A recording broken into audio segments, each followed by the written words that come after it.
This little ring is one of the most significant pieces of metal in modern history, and its designer, motorcycle racer Beatrice Shilling, may be the most overlooked aeronautical engineer of the 20th century.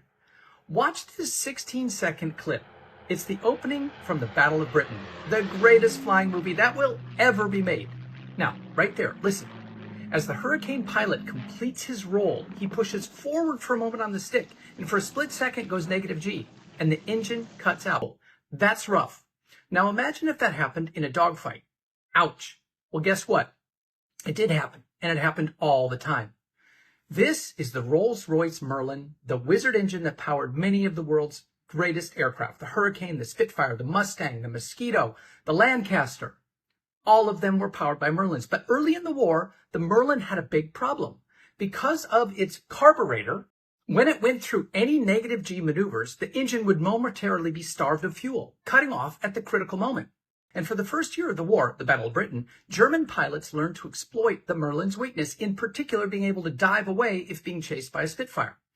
Any way to save even one Spit was deemed worthy of extraordinary effort by the Air Ministry, so they tasked both Rolls-Royce and the Royal Aircraft Establishment to find a fix quickly. The winner was none other than Beatrice and her scrappy team at the RAE. While tearing down Merlin carburetors, just like she'd done for years at the Brooklands motorcycle racetrack, Beatrice noticed that there was a point where excess fuel pooled during rapid changes in aircraft pitch angle, in particular negative G. In the machine shop, Beatrice used the lathe to craft a small metal ring that could be inserted directly into the carburetor without taking apart the engine.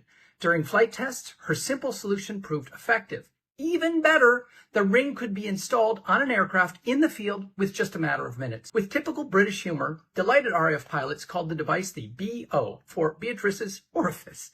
With typical mechanics humor, Beatrice thought the name was hilarious. Beatrice also had a vested interest in the Merlin. While she worked on the engine, her beloved husband George flew as a Lancaster captain for 36 missions over the Reich. Mostly forgotten today, Beatrice became one of England's most respected engineers, helping to identify another fatal flaw in another groundbreaking British airplane, the de Havilland Comet.